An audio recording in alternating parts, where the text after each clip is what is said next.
Hi guys, this is Shilpa Mittal and this video is for 12th class students. We are discussing about the e-business and we have studied the 5 types of e-business. Today's topic is government to business, which is 6th type of e-business.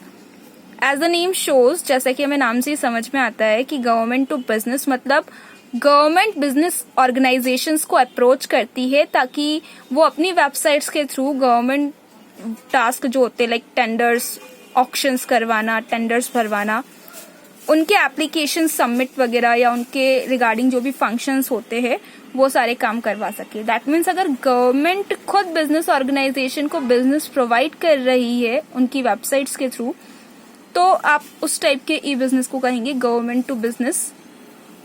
इसमें auctions आ जाती है, that means नीलामी करवाना, tenders भरे जाते हैं, अलग अलग काम के लिए टेंडर्स भरे जाते हैं, एप्लीकेशन सबमिट की जाती है. सिंपल सा इसका फ्लो डायग्राम है. गवर्नमेंट वेबसाइट्स पर अपलोड करती है अलग अलग एडवर्टाइजमेंट एंड बिजनेस ऑर्गेनाइजेशन तक वो एड्स पहुंचाए जाते हैं जिससे गवर्नमेंट और बिजनेस ऑर्गेनाइजेशन का डायरेक्ट कम्युनिकेशन हो सके. Now this is the last type of e business, government to citizen. So government uses G2C model website to approach citizens in general.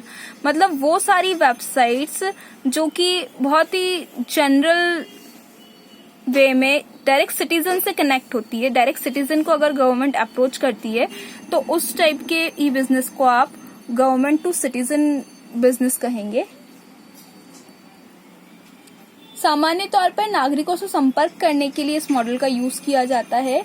Like अगर आप वाहनों की या मशीनों की या किसी अलग तरह की चीज की नीलामी का समर्थन करते हैं जिसको डायरेक्ट लोग परचेस कर सके उसमें, या ऐसी वेबसाइट जिसमें आप रजिस्ट्रेशन करवाते हैं, लाइक नगर निगम जाकर किसी तरह का रजिस्ट्रेशन करवाना, वो बर्थ सर्टिफिकेट बनवाना हो या मैरिज सर्टिफिकेट बनवाना हो या डेथ सर्टिफिकेट बनवाना हो, तो इस तरह की जो काम होते हैं वो आप डेफिनेटली किसी पोर्टल पे जाकर करवाते हैं, ऑनलाइन करवाते हैं.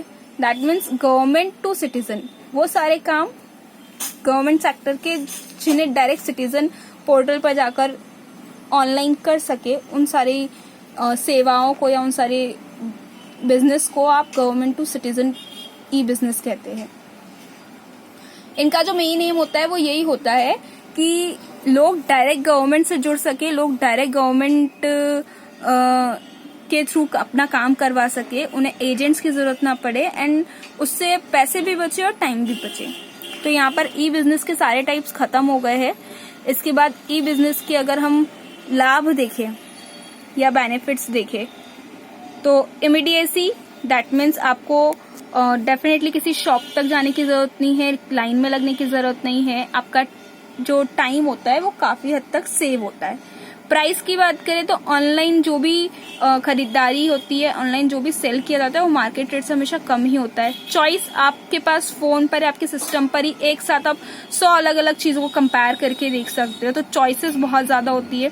24 आवर अवेलेबिलिटी, दैट मीन्स आप कभी भी शॉप कर सकते हो, कभी भी चीजें खरीद सकते हो, कभी भी बेच सकते हो, उसके लिए कोई टाइम फिक्स्ड नहीं होता है. स्पीड, डेफिनेटली उसकी स्पीड क्योंकि ग्लोबल लेवल पर की जाती है सारी चीजें तो ज्यादा ही होती है.